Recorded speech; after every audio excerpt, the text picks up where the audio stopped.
Salam, salam outsiders, la famille, j'espère que vous allez bien, que vous êtes en paix là où vous êtes dans le monde. Franchement, il faut qu'on soit sérieux. Ce que Zinedine Zidane a fait aujourd'hui, non mais sincèrement, qu'a-t-il fait? Mais Zidane, tu nous stresses. Franchement, tu nous stresses. Zidane, cette semaine en conférence de presse, il arrive, il veut dire à tout le monde, oui, si j'ai pas la main mise dans ce club-là, je me barre, etc. Je m'en vais, blablabla. Bla, bla. J'ai envie de décider qui va être premier gardien, deuxième gardien. Si j'ai envie de garder tel joueur, je le fais ou pas. Mais Zizou, mec, on sait déjà que tu es le coach de ce club-là. On sait que tu as fait à Gareth Bale aujourd'hui, c'est inacceptable. Franchement, c'est inacceptable.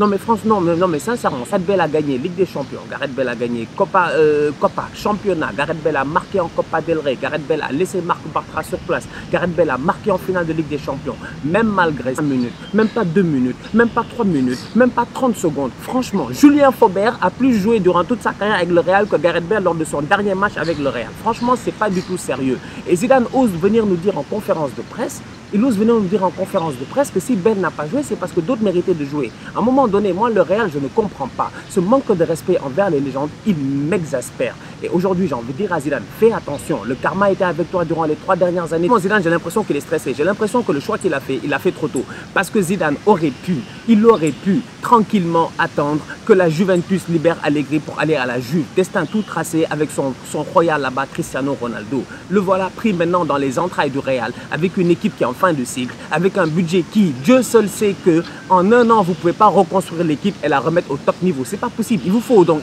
si c'est ça, il vous faut 1 milliard. Il vous faut 1 milliard. Il vous faut 1 milliard. Et ça, on sait que c'est pas possible. Donc aujourd'hui, tu es obligé de gérer. Hazard la première année, l'autre la deuxième année, etc. Zidane, il lui faudra du temps. Est-ce qu'il a cette patience-là? Je ne sais pas. Je vous l'ai dit, il a l'air trop stressé en ce moment. En Allemagne, Ribéry, Robben sont partis, double R au carré. Franchement, les deux mecs, ils se sont gérés. Ils ont fait 10 ans là-bas, ils ont fait le taf. Franchement, des top players. Non, mais des top players. Ribéry, depuis qu'il est arrivé en Allemagne, il n'a fait que du sale. Le mec, il était sur le podium du Ballon d'Or. Il aurait pu gagner Ribéry. Quand je vois la facilité avec laquelle il prend le ballon, il laisse les boys de Francfort sur place, il passe entre 2 joueurs, il pique le ballon, il marque son but. On aurait dit Messi 2 buts en 1 minute face à Eibar. Non, mais franchement, soyons sérieux. Ribéry, c'est un top player. Le mec, il est en fin de cycle. Je lui souhaite le meilleur. Robben aussi, grand joueur, grand seigneur, rien à dire. Le mec en finale de Ligue des Champions face à Dortmund, c'est lui qui vient leur donner cette victoire-là. Donc du coup, quand je vois que le Bayern va changer d'air, je me dis c'est bien. C'est bien, je suis content pour eux, je suis content pour Kovac, etc. L'année prochaine, j'ai hâte de voir ce Bayern-là. D'ici là, ils sont champions d'Allemagne, ils ne l'ont pas volé. Franchement, moi, Dortmund, je leur en veux. Mais derrière, je me dis, sur une saison comme ça, on peut voir les points positifs.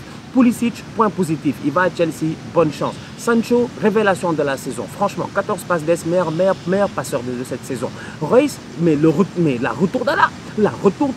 Reus est de retour. Reus a fait une superbe saison. Et en toute honnêteté, le mec, il s'est géré cette année. Ça fait tellement longtemps qu'on ne l'avait pas vu à ce niveau-là. Tu vois ce que je veux dire? D'un autre côté, je regarde Paco Alcacer. Paco Alcacer, cette année, c'était super sub. Et cette année, il a repris de la vie. Et ça aussi, ça fait plaisir. Donc, tu vois que cette équipe de Dortmund-là, franchement, il y a plusieurs individualités qui ont réussi à faire une très belle saison. Witsel, il revient de la Chine, il s'est géré. Donc du coup, l'année prochaine, ce n'est que partie remise. Je leur souhaite bonne chance, je leur souhaite d'aller recruter des bons joueurs. Mais d'ici là, en Allemagne, il y a un seul chef, c'est le Bayern. Bon, les Brésiliens, franchement, c'est quoi leur problème? Fabinho, qu'est-ce qu'il n'a pas fait cette saison? Superbe saison à Liverpool. Le mec va jouer la finale de la Ligue des Champions, sincèrement, quoi. Il y a 2 Brésiliens qui jouent la finale de la Ligue des Champions. Ils ne sont pas appelés en équipe nationale. Autant Lucas Moura, je peux comprendre parce que le gars, franchement, bon, Lucas Moura, c'est un feu de paille, quoi. Il s'est allumé là en fin de saison, il est très très chaud et puis voilà.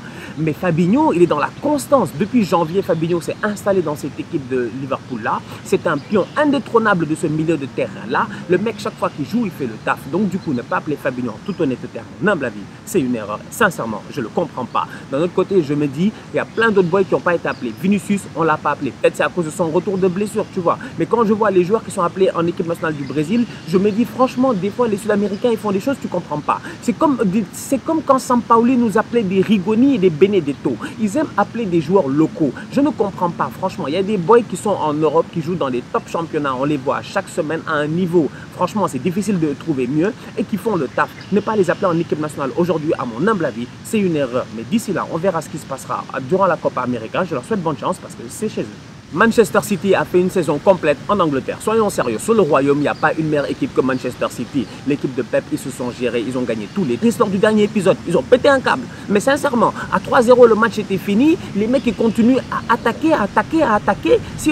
Mais je te dis, si l'arbitre avait mis 5 minutes de temps additionnel, ils auraient fini le match à 7-0, 8-0. Il faut qu'on soit sérieux. Cette équipe de City-là, c'est une machine de guerre. C'est une équipe qui est prête à gagner et à tout gagner en Angleterre. Quand je vois ce qu'a fait Pep Guardiola de certains joueurs, sincèrement, ça me bluffe. Regardez Bernardo Silva hier, mais quel joueur! Mais quel joueur! Mais franchement, mais quel joueur! Même le chien est d'accord avec moi, je te dis, les oiseaux, tout le monde est d'accord avec moi en ce moment. Mais quel joueur! J'ai dit Bernardo Silva, la nature s'est excitée. On va vous dire, non, mais merci beaucoup. Non, mais franchement, non, mais sincèrement, quoi.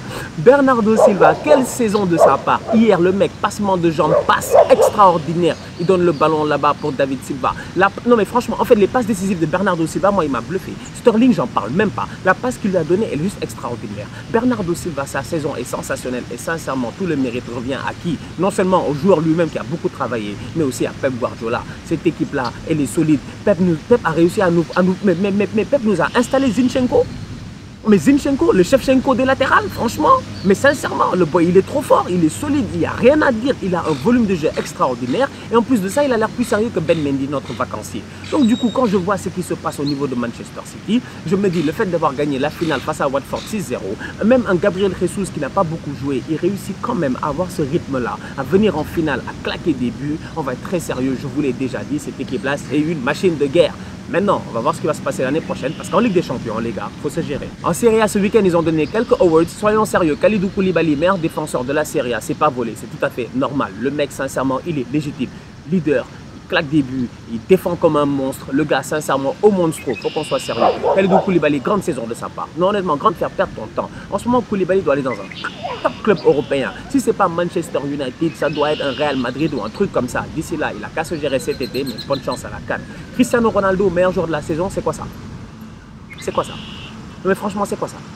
Non mais franchement, non mais sincèrement, non mais c'est qui a élu Cristiano Ronaldo meilleur joueur? Non mais qui a fait ça? Cristiano Ronaldo meilleur joueur. Mais sérieusement, le mec il a mis des buts, ok, mais Cristiano Ronaldo à partir de janvier, il n'a pas joué en Serie A. Mais il n'a pas joué en Serie A. Mais Cristiano Ronaldo, il a mis 21 buts, mais soyez sérieux.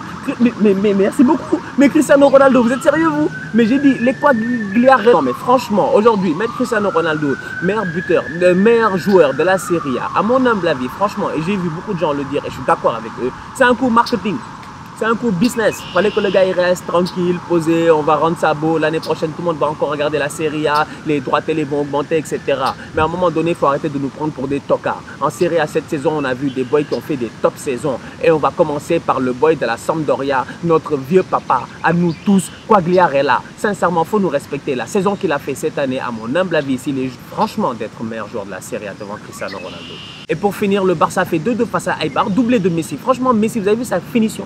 Vous avez vu sa finition ce week-end? Non, mais il a été létal, il a été dangereux, il a été très dangereux. Ce que Lionel Messi a fait, mais mec, 2 buts, mais mec, il n'a pas le temps. En fait, Lionel Messi, dès que tout le monde est un peu stressé, il vient, il règle les stress. Mais le problème, c'est qu'en Ligue des Champions, il ne règle pas de stress. Franchement, Lionel Messi, en fait, lui, en fait, il a trop dominé la Liga. Il fait ce qu'il veut en Liga, il domine qui il veut, il bat qui il veut, il met autant de buts qu'il veut. Dans tous les cas, il finira soulier d'or. Mais après, en Ligue des Champions, il peine. Franchement, Léo, sincèrement, gère-toi cet été en Copa América. Parce que je te dis, les gars qui t'aiment pas là, ils auront tous les arguments pour te descendre devant les Ronaldo, etc.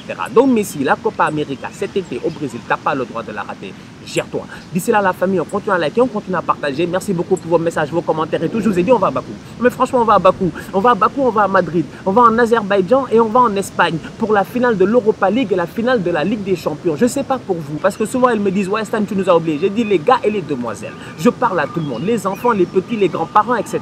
Gérez-vous, abonnez-vous à la chaîne YouTube. Sincèrement. Non, mais sincèrement, vous entendez l'avion? Vous entendez l'avion?